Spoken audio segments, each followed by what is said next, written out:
కూటమి ప్రభుత్వం ఏర్పడి 6 నెలలు గడిచినా రైతులకు రైతు భరోసా పథకం అందలేదని మాజీ మంత్రి కారుమూరి వెంకట నాగేశ్వరరావు ఆరోపించారు. పశ్చిమ గోదావరి జిల్లా కలెక్టరేట్ వద్ద వైసీపీ భారీ ధర్నా చేపట్టింది. భీమవరం విస్సా కోడేరు నుండి కలెక్టరేట్ వరకు పాదయాత్ర నిర్వహించారు. కూటమి ప్రభుత్వం అన్ని వర్గాలను మోసం చేసింది అంటున్న కారుమూరి నాగేశ్వరరావుతో మా correspondent Satish face to face.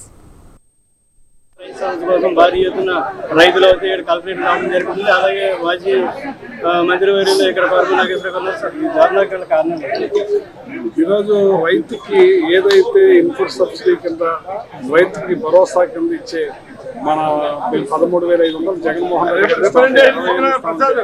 రైతును ఆదుకుంటామని చెప్పి పంట అయిపోయినా సరే దొంగల టైంలో మనం ఇచ్చే కాదు.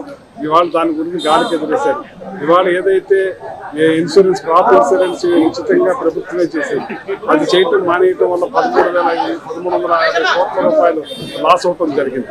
అలాగే ఆర్బీకేల ద్వారా ఇవాళ గిట్టుబాటు ధరలు ఇచ్చే కార్యక్రమం చేస్తే వాళ్ళ దళారీ వ్యవస్థ చేతికెళ్ళి మా ఇంటికి 22 రూపాయలు కట్ చేసి 200-300 రూపాయలు బస్తా కట్ చేసి దళారీ చేతులకు వెళ్ళిపోతుంది. 24 గంటల్లో డబ్బులు అడుతున్నాయని కానీ డబ్బులు మాత్రం రైతులు వెళ్ళే పరిస్థితి లేకుండా పోయింది.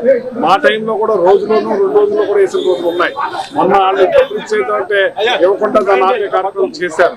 మన ఎలక్షన్ టైంలో చూడందని చెప్పి ఏదేమైనా సరే రైతులకి పూర్తి అన్యాయం జరుగుతుంది. అది న్యాయం జరిగే పోరాటం ఈ 6 నెలల పరిపాలనలో అసలు ఏం జరిగింది?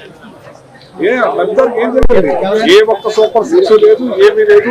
గ్యాస్ పంటలు అన్నారు, ఒక పంట కూడా